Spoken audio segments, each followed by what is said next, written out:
Around 9 months ago, I put out a video called Byleth suffered from bad design choice. But many times after a video was uploaded, I was thinking about how it wasn't good enough. It wasn't good enough when arguing against the whole idea of an avatar and main protagonist needing to be silent in order to be able to immerse oneself into a game's world and story. It is, to my utter dismay, to have actually seen people not only prefer this sort of design choice, but that it is actually a requirement for them to even give the game a try.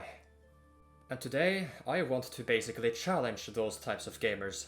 You may call it a harmless opinion to simply prefer, no, require silent avatars and that you shouldn't be condemned for it. But it is very hard for me to brush that sort of mentality aside when I see certain games suffering and throwing away so much potential in their attempt to pander to people who prefer fundamentally lazy character design and writing. I'm using the term character writing very loosely here, by the way. Before I go on, I will bring back a point I made in my previous video. Silent avatars aren't inherently a bad thing. They work just fine in games like Dark Souls and Monster Hunter. But one of the differences between those games and Three Houses is that they give the player a multitude of ways to customize and create their avatar. Byleth gets none of that, even though Robin and Corin did, and they were even defined avatars from previous titles on the 3DS. Yes, the 3DS. That just goes to show how disappointing it actually is that we didn't get the same feature for a Fire Emblem game on Nintendo's newest home console. Now that we have further established that Byleth was treated by lazier hands even before the start of the game, let's take a look at some points I should have brought up when I made the first video on this topic, and further explain why what they did to Byleth simply must not happen again for the next Fire Emblem game. I talked a little about how the game was suffering from Byleth being such a focal point in the game's main story. One reason this is bad is because Byleth is more like a background prop instead of an actual leader who takes charge. Fake choices aside, she has almost no inputs in these strategic meetings, even though even veteran characters rely on her guidance. It doesn't feel right that these other characters go on to talk so much about how to prepare for the next battle and then they suddenly want to hear what Byleth thinks about the matter.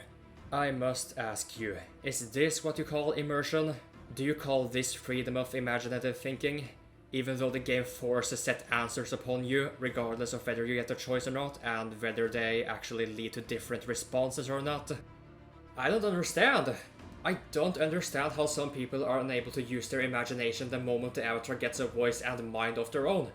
Why can't you immerse yourself unless game designers take a fundamentally lazier approach like this? And this is coming from someone who played Ocarina of Time, Majora's Mask and Wind Waker before he was even 10 years old. Then again, I barely understood any English at the time, so I guess I did have to rely on my imagination, so to say, back then. You may argue that it is merely tradition for each reincarnation of Link to remain a silent protagonist, but I was still able to appreciate the role he played as a chosen hero within each story, while at the same time imagining myself as him whenever I felt like it. As for interactive choices, even Skyward Sword did it miles better than Three Houses. You would always get different responses, and this game didn't insult your intelligence by forcing you to push a button to make Link carry on with the conversation. They gave him expressive animations instead, which worked just fine if they had to keep him silent. There is only one instance I can think of when your choice in Skyward Sword does not matter in this regard.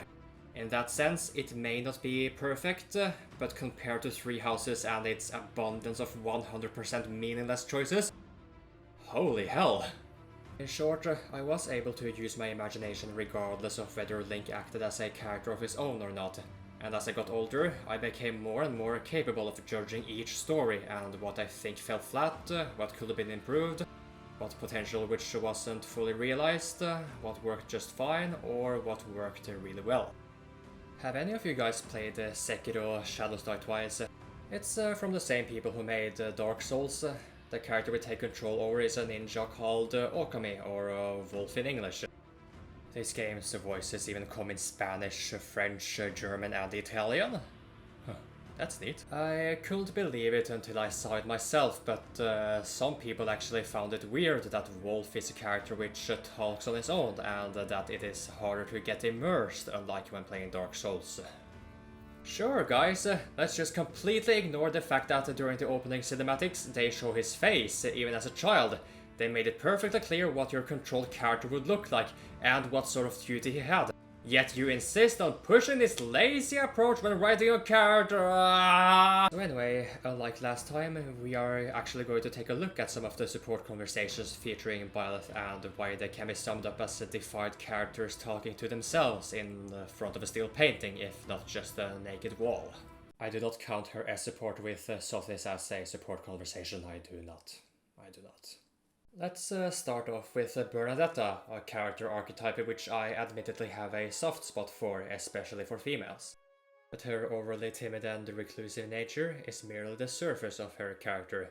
She is an artist, a good author, a good cook, and there's a reason behind her abnormally shy nature. She was raised by a very abusive father, who even made sure a boy Bernadetta befriended got beaten half to death, simply because he was a commoner. And she ended up at the officers' academy by force without any personal consent. She ends up confiding in Byleth about her abusive father, but all Byleth does is listening and asking simple questions so that she may continue to share more of her story. You could argue that is the whole point, that Bernadetta simply needed somebody to share her story with. But in terms of interesting interactions between characters, there's none of that here. One example that makes you realize this is Bernadetta's support with Dorothea, where she also shares her story about her abusive father, including the part about the poor boy who disappeared after befriending her. If I could make a short suggestion for what could work for Byleth in this case, it would be something along the lines of, Bernadetta, I'm so sorry, I had no idea. All this time I've been overly strict towards you, with no concern for why you are so shy and lonely. I'm your teacher, you're supposed to feel safe around someone like me, but I failed you. Of course, that will mean the original idea of Bernadetta feeling comfortable around Byleth needed to be scrapped. And I do think the reason there is no clear explanation as to why Bernadetta doesn't mind Byleth's presence is so that the player won't feel so distant from their wife, if you catch my drift. Then we reach the A rank support, where Bernadetta thanks Byleth for helping her becoming less reclusive in the span of 5 years, even though Byleth was sleeping that whole time. But anyway, the point is that this character progression for Bernadetta doesn't feel as special because of Byleth's lack of inputs. It's difficult to believe Byleth contributed all that much to Bernadetta's development. Once again, if you refer to her interactions with her classmates and older characters, you can see why those feel more special and rewarding, unlike the one with Byleth. Next up is Marianne, another problem child of the school, so to say. While it isn't explicitly stated, one cannot really deny that the reason we do not see Marianne in any of the story routes which aren't Verdant Wind is because she commits suicide by the time the time skip happens. Because, as she says during her A-rank support with Byleth, she used to pray for the goddess to take her to her side, also known as heaven. But thanks to Byleth's guidance, she is now grateful for being alive, and that she will stop wishing for being released through death. The S rank aside, this is an incredible resolution to Marianne's struggles. But how exactly does Byleth react knowing that she prevented someone from taking their own life? Not only that, but what happens in the A rank is rather sudden and spontaneous when we look at what happened during C and B. First, it was a light-hearted introduction to Marianne's shy nature. Then during B, she ends up getting upset, accusing Byleth for being nice to her simply because she is ignorant towards her true identity. And then right after that, the A rank happens. That is indeed a sudden jump between plots. So, why is this lacking when it comes to Byleth? Once again, we can refer to Marianne's interactions with some of the other characters, especially with Dimitri. The supports with him also have strong hints towards the suicidal thoughts she used to have. But by knowing and sharing in Dimitri's own struggles, she comes to realize that she has something worth living for after all. Other than being taught the arts of war and getting some help with her socially awkward behavior, we never really see how exactly it is that Byleth was such a positive influence towards Marianne. That is so lame. Byleth needed proper voice lines of her own here as well, And she could have indeed said something like, Marianne, I only wish you had confided in me sooner. If you did, I would have strived even harder to wash away those green thoughts about your life being worthless and a burden to those around you. And now, let's talk about the boy that makes the fangirls moister than an aroused oyster. Dimitri.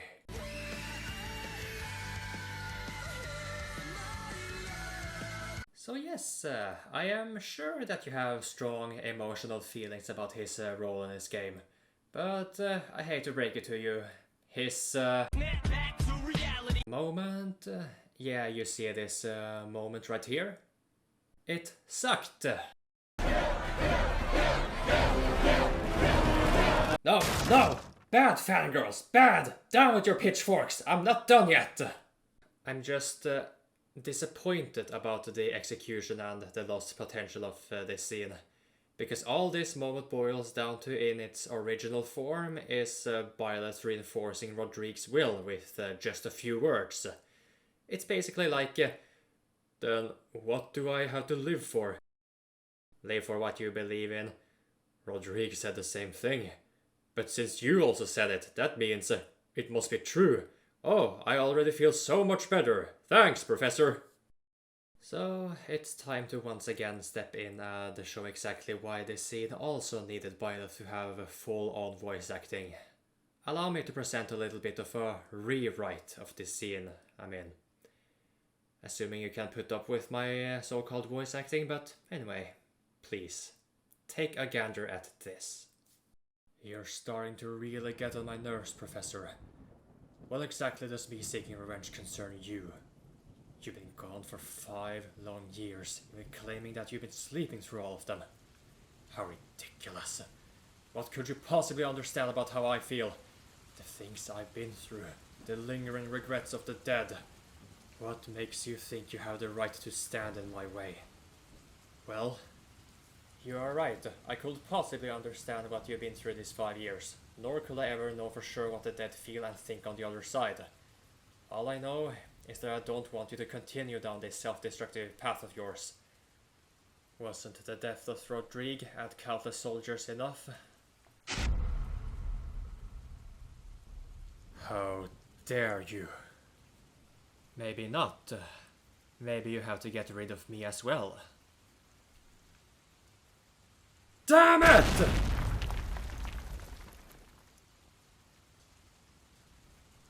Why, Professor?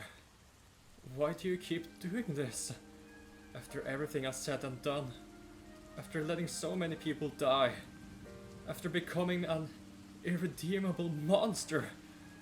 How can you still believe in me? Because you can redeem yourself. And because you saved me.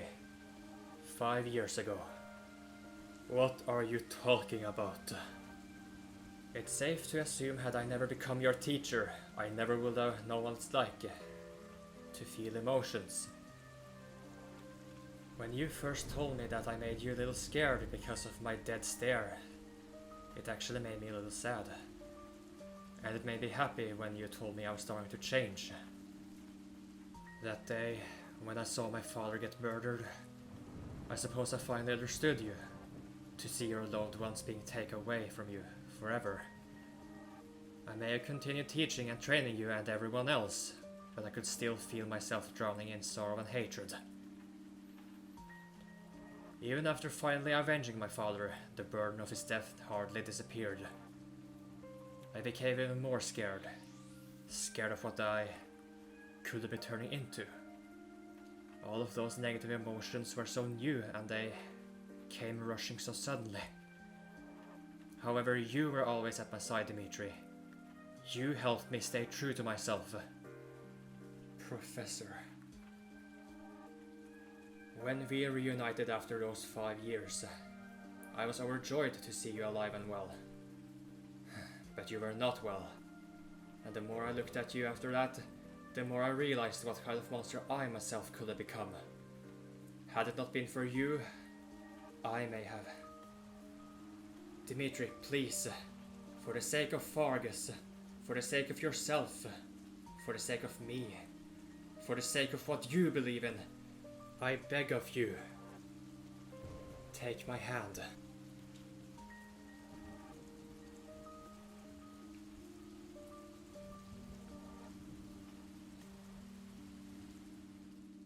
So, what did you think about that?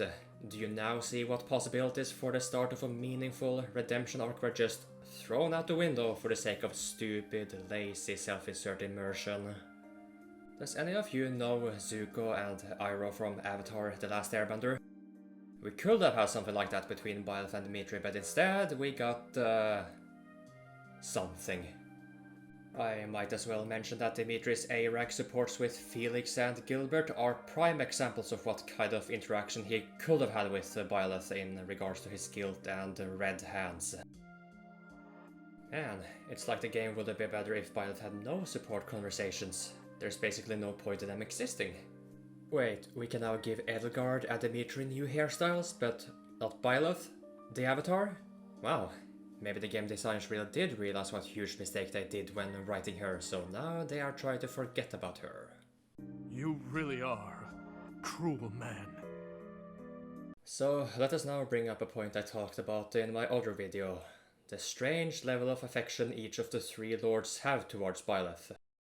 First off, it needs to be repeated. Edelgard's affection and sorrow make no sense if you play Azure Moon or Verdant Wind. It only works for Silver Snow, despite the fact of, no voice acting. I think this design choice was inspired by Fates, but what Fates did right, Three Houses did wrong, and here's why it worked for Fates. Corinne has to choose between her birthright family and the family she grew up with her entire life. She chooses Hoshido because she feels betrayed by King Garen, and she wants to make up for the tragedy which befell Hoshido's capital Plaza. She chooses Nor because she loves her family too much to leave them, and she wishes to seek the truth from within Nor's borders. Of course, the opposing royal family will try to stop Corinne. Even so, they still love her, so they try to make her reconsider her choice and come back. But Corinne will not falter in her resolve, even if it breaks her heart completely. In Fates, we have a case of a well-established emotional struggle between the characters. As such, the player will also feel emotional when fighting characters who still hope to see you as an ally, as family.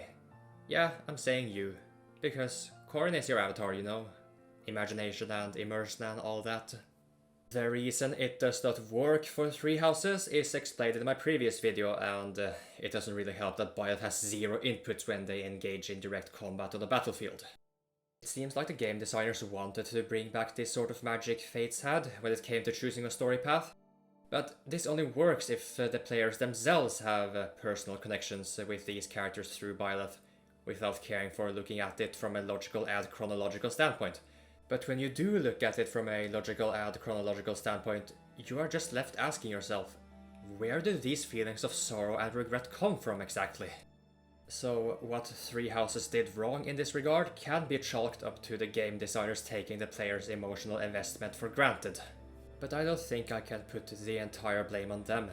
It seems that the preference for silent protagonists is on the rise, at least for Fire Emblem games.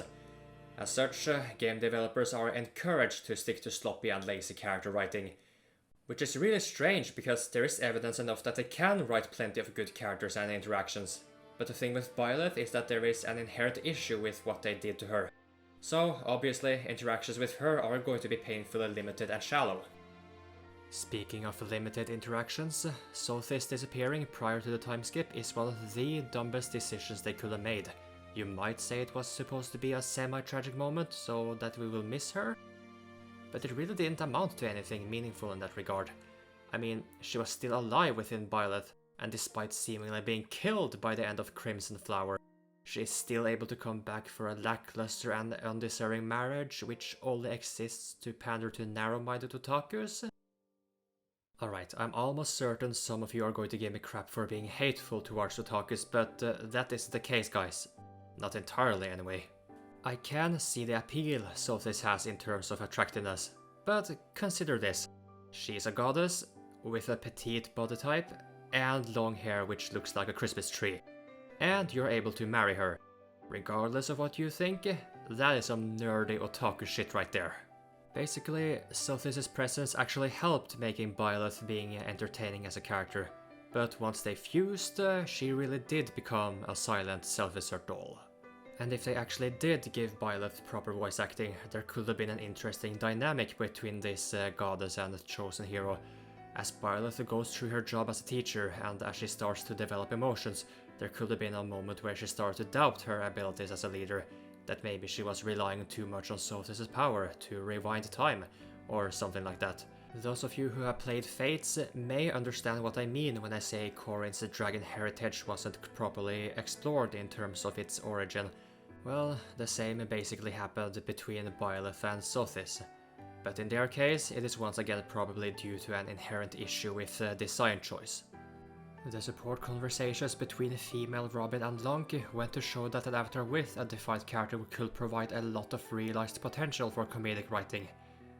And the conversation string between male Corin and Gunther was one of the most heartwarming things I have ever seen for support conversations with a Fire Emblem avatar. They had a similar setup for Byleth and Alois, but that's all it is. A setup of potential which wasn't able to be fully realized. Far from it. And if you're still trying to tell me that Byleth's design choice is supposed to be unique, does that still makes it good? No, just stop please. Just because something is unique, that doesn't automatically make it good, and you should know as much.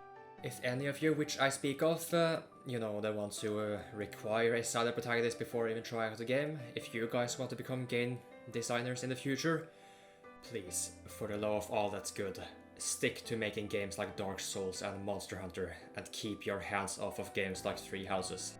It's only fair. I mean, if this much potential has to be sacrificed for the sake of immersion for people with self-hindering imaginations, then I say, to hell with avatars! To hell with being able to name your characters. To hell with designing the birthday. To hell with all of it then. Once again, I mean this for games like Three Houses. It is fine for games like Dark Souls and Monster Hunter.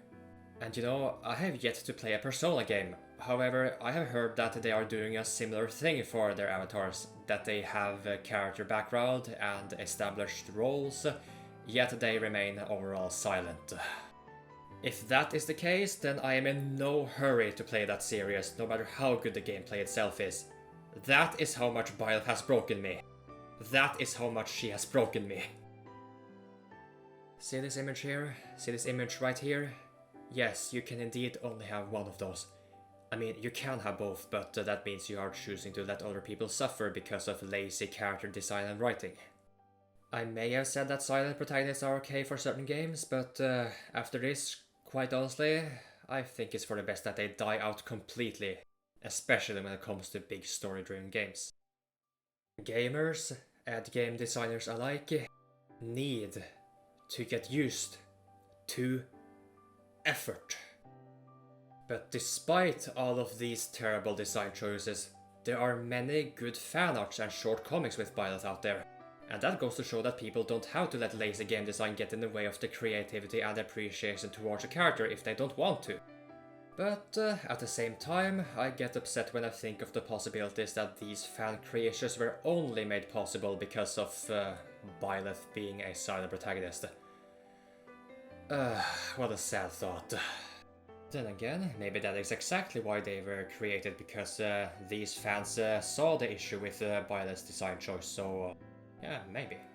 So, before I end this, hopefully once and for all, I repeat once more.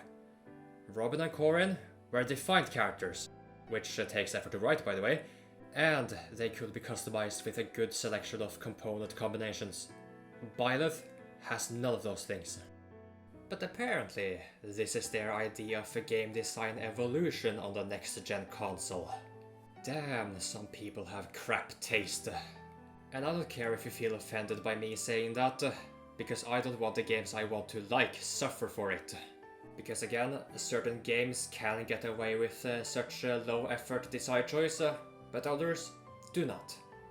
Maybe now I understand the Chugga Conroy's hatred towards Paper Mario Sticker Star. Paper Mario Sticker Star is a decent enough game. It may not be the finest of all games in existence, but it is a decent enough game, and I am not afraid to admit that it is my 29th most played 3DS game. In fact, it is only 3 slots lower than Xenoblade Chronicles, which is my all-time favorite video game. I wanted to like this game so much that I chose to 100% it. Because I was that attached to the Paper Mario series.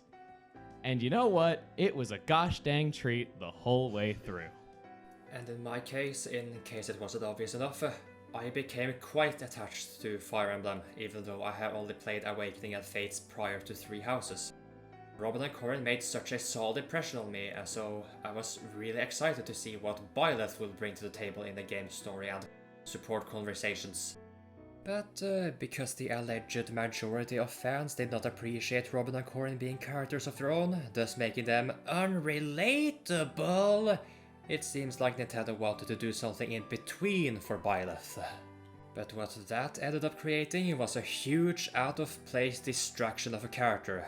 When you are someone like me who wants to appreciate the construction of the story and the characters involved, then Byleth is an idea which heavily conflicts with that concept.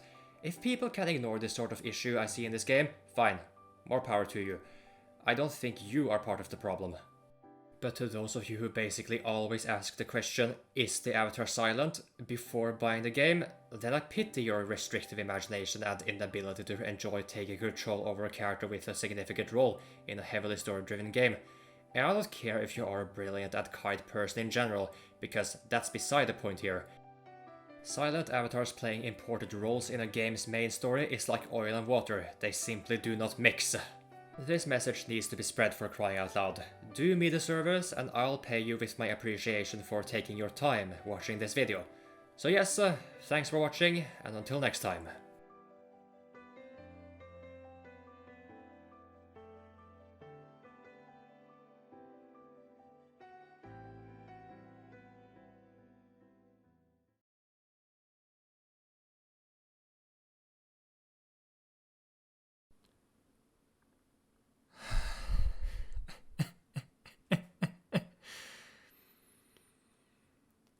I'm pretty much convinced that they did this on purpose. They knew exactly what they were doing. They just wanted to see how many people would speak up against it. Congratulations, Nintendo! Consider your experiment failing successfully.